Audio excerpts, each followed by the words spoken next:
Leicester City are genuine title contenders after 16 games played, and while their exciting attacking players caught the eye, their defensive solidity is perhaps even more significant. Brendan Rodgers may have arrived with a reputation as a largely attack-focused manager, but he set about creating a mean defensive unit. So far, Leicester have conceded 10 goals, the lowest number in the division. They also have the best goal difference.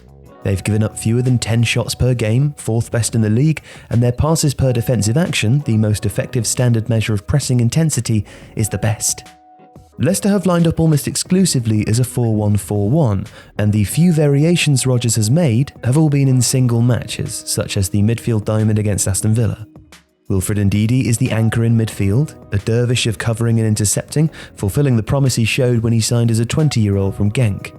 The preferred back four is Ricardo Pereira, Johnny Evans, Charles Soyuncu and Ben Chilwell, although Christian Fuchs is still an able deputy at left back. They play in front of Kasper Schmeichel, the only regular defensive starter from the title-winning season of 2015-16. While Leicester's attacking ability is clear, predicated on direct vertical transitions at pace, the skill and speed of Jamie Vardy, and the progressive running of the two midfield eights, Yuri Tielemans and James Maddison, each member of the team contributes defensively. Leicester's pressing is extremely effective and dovetails with their efforts to isolate opposition defenders and get Vardy or other runners one-on-one with them following a turnover. Vardy leads from the front, pressing if the defensive line has the ball, and sometimes joined by the wider attackers. Should the ball pass him though, Vardy's positioning and actions are very smart.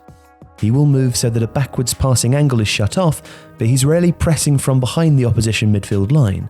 This ensures that he's in space if Leicester do retrieve possession, and he can then run at a defender or already be level with the defensive line to sprint past it, and it also, of course, conserves his energy. Leicester's press continues in the midfield third and generally will see men look to press the player in possession and those likely to receive the ball, a sort of man-orientated press. However, it's noticeable that Leicester players are often smart enough to move from behind the man they are pressing towards the passing lane, should it look like that's an option. Another facet of Leicester's midfield defence is that while Ndidi is the screening pivot ahead of the back four and does an exceptional amount of work covering his defenders, especially in the wider areas, he will also push up very high to prevent Leicester being caught on the counter, which gives the other midfielders the chance to rush back and either engage a press or form a low block with the back line. Ndidi doesn't just sweep, he's proactive in how he safeguards the high line of Leicester's defence. And the defensive line itself is the final guard to Schmeichel's goal. The centre-back pairings of Evans and Soyuncu have excelled, the physicality and passing ability of the latter aided by the composed awareness of the former. Evans has clearly helped coach a young and at times impetuous defender through the season so far. The presence of Schmeichel behind will have helped too. Soyuncu is generally more proactive in covering across if the fullbacks are high or pushing out of the line to intercept. Evans is mostly less aggressive with his positioning and more inclined to sit off and hold up to wait for reinforcements rather than scurry across and clear as his centre-back partner does. The line also pushes high, and while the fullbacks are both dynamic attacking presences, if the midfield is advancing the ball well in attack, the back four sometimes keeps its shape, and the wide defenders only push up if required. If they do push up, then Ndidi is able to cover. The high line compresses the space with Schmeichel sweeping up behind.